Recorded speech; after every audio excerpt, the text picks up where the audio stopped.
Dear student, hope you will be fine. The topic for today discussion is adaptive Huffman coding.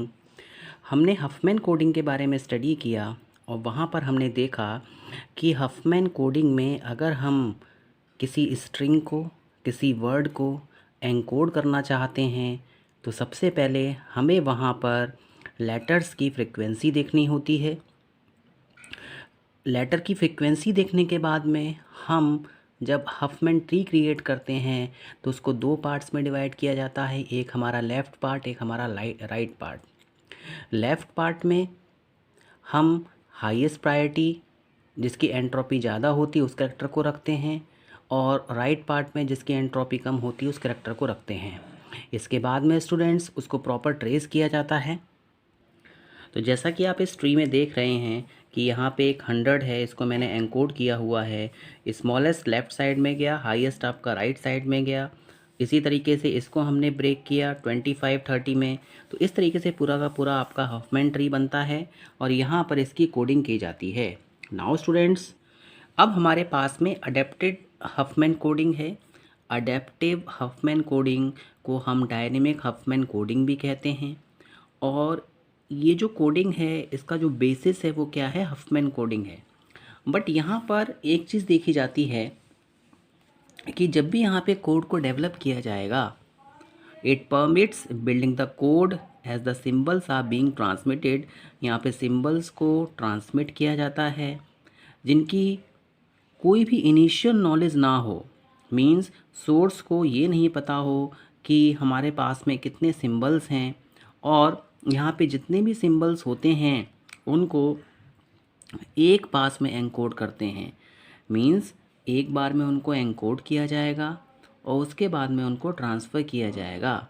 Students, यहाँ पे conditions को भी देखा जाता है जिसके थ्रू कि हमारे पास में किस तरीके का डेटा है, हम रियल टाइम में कोडिंग करना चाहते हैं या फिर हमारे पास में पहले से ही कोई डमी डेटा पड़ा हुआ है जिसको कि मुझे एनकोड करके ट्रांसफरिंग करनी है। स्टूडेंट्स, अडेप्टिव हफमैन कोडिंग जो होती है बेसिकली रियल टाइम में इसका यूज़ किया जाता है, क्योंकि इसमें सिंबल्स को ट्रांसमिट किया जाता है। यहाँ पे हम ऐसे सिंबल्स को भी ट्रांसमिट कर सकते हैं जिनकी कोई हमारे पास में इनिशियल नॉलेज नहीं है, और सारे के सारे सिंबल्स को एक साथ में एनकोड करके पास किया जाता है। अब इससे हमें बेनिफिट क्या मिलता है? The benefit of one pass procedure is that the source can be encoded.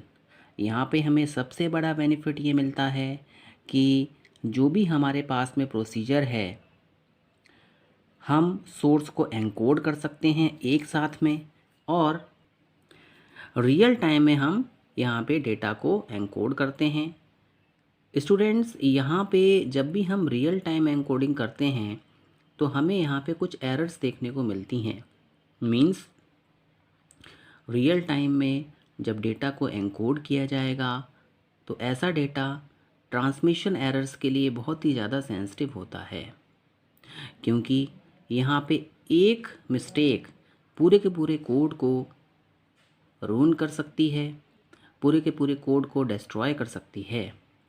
तो स्टूडेंट्स, जो हफमैन कोडिंग होती है उसमें हम सिंबल्स को दो पार्ट्स में डिवाइड करते हैं, और जो हमारी अडेप्टिव कोडिंग होती है इसमें सारे के सारे सिंबल्स को एक साथ में ट्रांसफ़र किया जाता है, और real time analysis, encoding and transferring of messages and also the decoding takes place in adaptive Huffman coding। अब यहाँ पर हमारे पास में बहुत सारे एल्गोरिथम्स हैं जिनका यूज़ किया जाता है रियल टाइम एनकोडिंग में। तो सबसे पहले हम बात करते हैं वाइटर एल्गोरिथम की। अडेप्टिव हफमैन कोडिंग में वाइटर एल्गोरिथम को यूज़ किया जाता है। वाइटर एल्गोरिथम में हमारे पास में यहाँ पे 4 इम्पोर्टेंट पॉइंट्स हैं। सबसे पहले इसमें हम एक इम्प्लिसिट नंबरिंग करते हैं, कुछ हमारे पास में इनवेरिएंट्स होते हैं, ब्लॉक्स होते हैं और नोड्स होते हैं। स्टूडेंट्स, वाइटर एल्गोरिथम के 4 पिलर्स जो हैं वो है आपको नंबरिंग किस तरीके से करनी है, अगर कहीं पे कुछ वेरिएशंस आ रहा है मींस कि किसी नोड का वेट आपको फाइंड आउट करना है तो वो आप कैसे करेंगे, ब्लॉक्स किस तरीके से क्रिएट होंगे और नोड्स की क्या क्या एलिजिबिलिटी होती है। तो सबसे पहले इम्प्लिसिट नंबरिंग क्या है। Implicit numbering simply mean that node are numbered in increasing order by level and from left to right। यहाँ पर जो नोड्स होंगे उनकी एक प्रॉपर कोडिंग की जाएगी, उनकी नंबरिंग की जाएगी और ये जो नंबरिंग होगी वो आपकी इंक्रीजिंग ऑर्डर में होगी। फॉर एग्ज़ाम्पल 22, 33, 43, 45, 46 इस तरीके से इसकी नंबरिंग की जाती है। और यहाँ पे लेबल्स को भी ध्यान में रखा जाता है। जब भी कोई ट्री डेवलप होता है तो वहाँ पे हमारे पास में रूट लेवल्स होते हैं, रूट नोड होता है, उसके बाद में level 1, level 2, level 3, level 3, level 4 या फिर हम ग्राउंड लेवल को 0 मान लेते हैं। तो यहाँ पे ये ध्यान में रखना है कि जो भी लेवल्स हम क्रिएट करेंगे 0 लेवल, 1 लेवल, 2 लेवल, 3 लेवल, वो सब इंक्रीजिंग ऑर्डर में होंगे। और अगर ऑर्डर सेम है, नोड सेम लेवल पे लाई कर रहे हैं तो वहाँ पे हम लेफ़्ट टू राइट एसोसिएटिविटी को फॉलो करते हैं। यहाँ पर 3 पॉइंट्स आपको ध्यान में रखने हैं। Node at bottom level have low number. जो नोड बॉटम लेवल पर होता है उसका नंबर लो होता है। जो नोड अपर लेवल पे है उसका नंबर हाई होगा। और जो नोड हमारे पास में सेम लेवल्स पे होते हैं उनकी नंबरिंग इंक्रीजिंग ऑर्डर में की जाती है और ये नंबरिंग लेफ़्ट टू राइट की जाती है। तो students, implicit numbering simply mean कि यहाँ पर नोड को जो नंबर दिया जाएगा एल्गोरिथम के थ्रू वो इंक्रीजिंग ऑर्डर में होगा अगर वो सेम लेवल पे हैं। और यहाँ पर एसोसिएटिविटी लेफ़्ट टू राइट होती है। बॉटम लेवल पे लो नंबर होता है और जैसे जैसे लेवल्स इंक्रीज़ होते हैं इम्प्लिसिट नंबर हायर लेवल पे जाता रहता है। नाउ स्टूडेंट्स, अब हम बात करते हैं ब्लॉक्स की। स्टूडेंट ब्लॉक्स, देखिए node of same weight, suppose हमारे पास में ऐसे दो नोड हैं जिनका नंबर बिल्कुल सेम है और जो सेम टाइप के हैं, मींस या तो वो लीफ नोड है या फिर वो इंटरनल नोड है। इंटरनल नोड कॉम्बिनेशन होता है दो नोड्स का। तो यहाँ पर हमें ब्लॉक्स में सेम वेट और सेम टाइप के नोड्स का ध्यान रखना होता है। इसके बाद हमारे पास में इनवेरिएंट्स आते हैं। देखिए जितना भी हमारे पास में नोड्स होते हैं अगर उनका वेट W है, उसकी जितनी भी लीव्स होंगी, फॉर एग्ज़ाम्पल मेरे पास में एक नोड ये है, इसके हमने ट्री क्रिएट किया इस तरीके से, तो ये नोड है, ये इसकी क्या कहलाती हैं, लीफ नोड कहलाती हैं। तो अगर इसका वेट W है, all leaves of weight W precede all internal node having weight W, mean जितनी भी लीव्स इसको प्रिसीड करेंगी जब इसको कंबाइन करेंगे तो हमारे पास में इंटरनल नोड का वेट भी सेम आना चाहिए।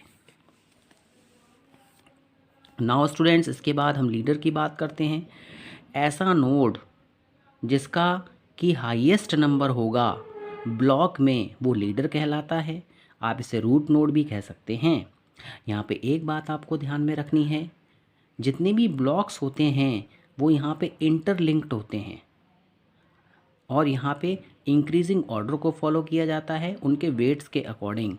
मैंने आपको बताया था, फॉर एग्ज़ाम्पल नोड 1 है जिसका 45 वेट है, नोड 2 है जिसका 43 वेट है, नोड 5 है जिसका 63 वेट है। तो हमें इंक्रीजिंग ऑर्डर फॉलो करना है, पहले 43, 45 देन 60s में जाएंगे। नाउ स्टूडेंट्स, यहाँ पे एक बात और ध्यान में रखनी है, एक NYT नोड कहलाता है। NYT एक स्पेशल नोड होता है और जिसका बेसिक पर्पस होता है सिंबल को रिप्रेजेंट करना, ऐसे सिंबल्स को रिप्रेजेंट करना जिनको कि अभी तक ट्रांसफ़र नहीं किया गया है। नाउ स्टूडेंट्स, तो स्टूडेंट जो हमारा वाइटर एल्गोरिथम होता है इसमें हमारे पास में इम्प्लिसिट नंबरिंग होती है, ब्लॉक्स होते हैं, हमारे पास में इनवेरिएंट्स होते हैं और नोड्स होते हैं। इसमें हमारे पास में एक स्पेशल नोड होता है जिसे हम NYT कहते हैं, means not yet transferred.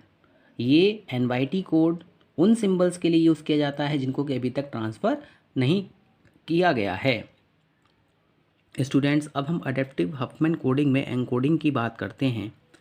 Suppose हमारे पास में कोई स्ट्रिंग है जिसके पास में अल्फ़ाबेट्स हैं। मीन्स एम एक स्ट्रिंग है जिसके पास में 26 अल्फ़ाबेट्स हैं, तो मीन्स एम की वैल्यू कितनी हो जाएगी यहाँ पर 26 हो जाएगी।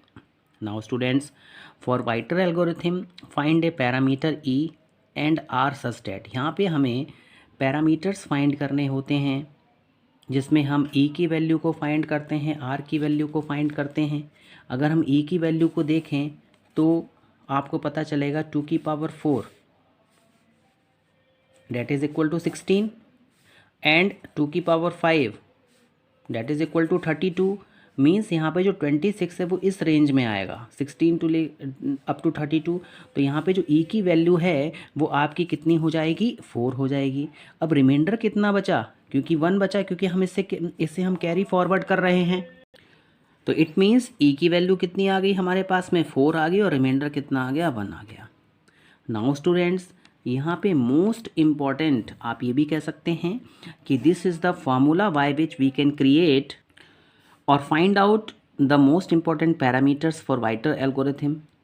First we have to find out how much number of alphabets are there. For example m is equal to 26, इसको हम ब्रेक करेंगे 2 की पावर e में और प्लस रिमाइंडर हम फाइंड आउट करेंगे। अगर हम 2 की पावर e में इसको ब्रेक करते हैं तो 2 की power 4, 2 multiply 2 multiply 2 multiply 2 that is equal to 16। But जैसे ही हम इसको नेक्स्ट 2 की पावर 5 करेंगे तो ये 32 हो जाएगा। 26 जो है वो 16 से लेके 32 के बीच में लाई करता है, तो यहाँ पे हम 16 को बेस मान लेंगे, डेट इज़ ई की पावर 4 और आर की वैल्यू यहाँ पे 1 हो जाएगी। नाउ स्टूडेंट्स, जब भी हम वाइटर एल्गोरिथम का यूज़ करेंगे तो यहाँ पे हमें 2 कोड को ध्यान में रखना है। एक हमारे पास में NYT कोड होता है, नॉट येट ट्रांसफ़र कोड होता है, जो कि हमें ये बताता है कि इस सिंबल को अभी तक ट्रांसफ़र नहीं किया गया है। एक हमारे पास में फिक्स्ड कोड होता है, फिक्स्ड कोड मीन्स जिसको कि हम चेंज नहीं कर सकते हैं। तो स्टूडेंट्स, एनकोडिंग के लिए आपको यहाँ पर इस फॉर्मूले को ध्यान में रखना है, m इज़ इक्वल टू 2 की power e plus R. Means यहाँ पे हमें एक तो e की वैल्यू फाइंड आउट करनी है। तो स्टूडेंट, जैसा कि आपको बताया गया, adaptive Huffman coding real time में यूज़ होती है। यहाँ पर हमें 4 थिंग्स का मोस्ट इम्पॉर्टेंट हमें ध्यान रखना होता है। एक तो हमें implicit numbering, second one is invariant, third is block and the fourth one is node. And we have to find out the e and the r for a alphabet. यहाँ पर हमें m इक्वल टू 2 की power e plus r, इस फार्मूले की help से e की value और यहाँ पे रिमाइंडर फाइंड आउट करना होता है। इसके बाद ही हम हफमैन कोडिंग को, अडेप्टिव हफमैन कोडिंग को इम्प्लीमेंट कर सकते हैं किसी भी अल्फ़ाबेट पे उसके कोड को फाइंड आउट करने के लिए। I hope you have understood this lecture. Thank you very much.